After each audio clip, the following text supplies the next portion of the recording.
Hey there, welcome to another Slightly Rednecked video.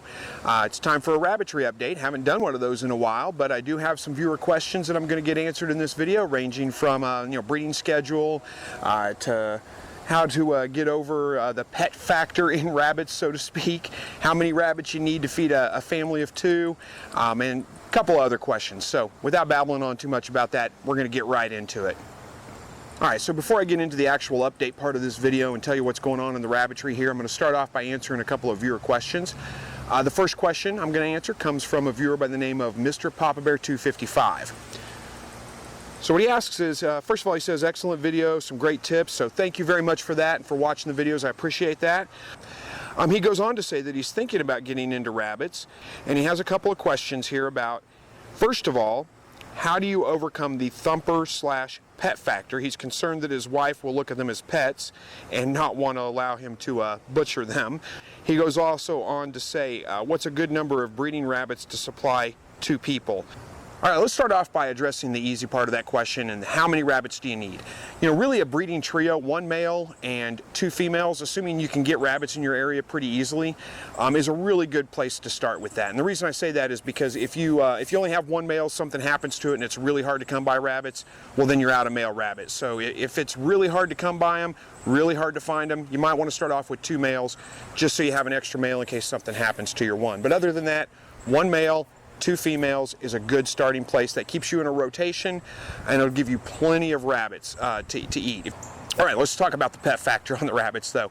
I have to admit, they are awful cute. I get pretty attached to them, but I can tell you one easy way to break you from the attachment is to pick up one of these rabbits without wearing long sleeves or gloves, and boy, they can kick and scratch the heck out of you, especially if you don't handle them all the time. And that might be a good way to get your wife past the pet factor. Once she picks one of those up, gets scratched up on the arms a couple of times, she might get pretty angry with it and be ready to butcher that rabbit herself. So it's the best suggestion I have. Other than that, a lot of people don't like the red-eyed white rabbits. A lot of people think that's kind of creepy. They don't have the pet attachment to them, so that might be a good place to look to start as well. Okay, the next question comes from a viewer by the name of Thomas Rossetti, and he commented on my stacking quail cage video where I showed how to build a set of stacking quail cages with a PVC frame. If you haven't seen that, I'll put a link up here to where you can go watch that video if you're interested in that. Okay, so what he's asked is he says he wants to do the same thing with the rabbit system. He says he thinks he heard me mention that in another video of how I did something similar with rabbit, wants me to tell him what the best specs are for rabbits. All right, well, hey, yeah, I did do something very similar to that with my rabbits. When I first got them, I did have a PVC stand set up. I had it stacked 2 cages high because the rabbit cages are significantly taller than quail cages are. And it worked out okay. The PVC's not really the strongest for rabbits. I mean, it held them up just fine, but it wanted to sway back and forth. And what I ended up doing is tying off to the corners kind of a crisscross pattern over the top of them to the walls to kind of brace them up against the wall, and they wouldn't shake and wobble as much. They're much better out here than they were in that stacking system. No more dropping trays to empty or anything like that. Okay, now as far as the size of the cage goes, you can see my cages right here behind me. These are the cages I used in the stacking system as well. This is a 36-inch by 30-inch cage, so 36 inches wide, 30 inches deep, so to speak, and it's 18 inches tall.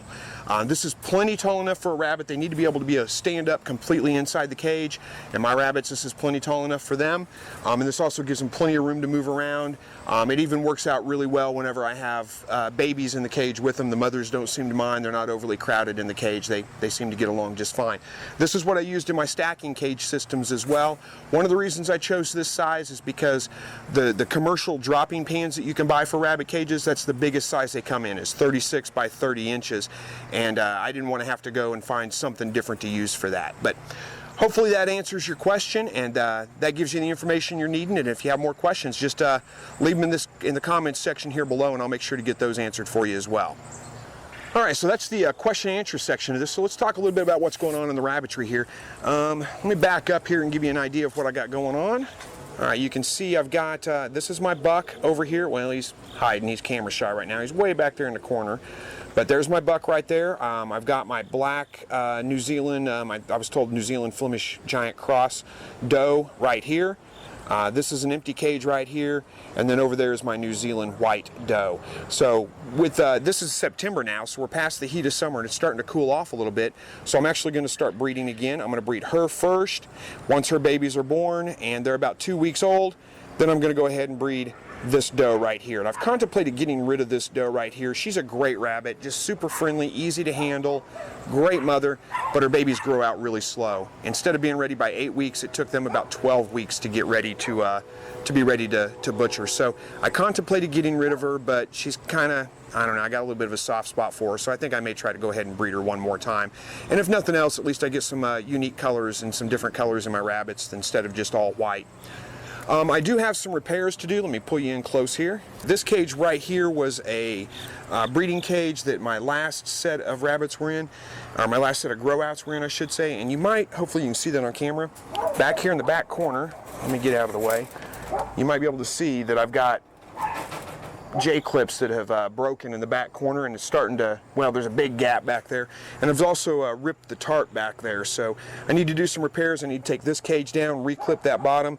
I'm probably going to go ahead and replace this tarp that's my dropping cover. Really, it's been up there for a couple of years and it's now starting to get a little bit worn out and ragged, so I'll take it down. I'll use it for you know, weed barriers somewhere, something else, and I'll replace it with another tarp. All right, well, that's really about all that's going on in the rabbitry right now. Not much to do other than I'm going to get her bred here real quick, and I'll film that, so I'll have a video on how to breed rabbits coming out here pretty quick. And other than that, you know, leave some comments below. Let me know if you have questions or topics that you want to have covered, and I'll be happy to get those covered for you and get those out in a future video. If I can get enough content going, I'll be updating these videos about once a week as well. So thank you for watching, and as always, God bless.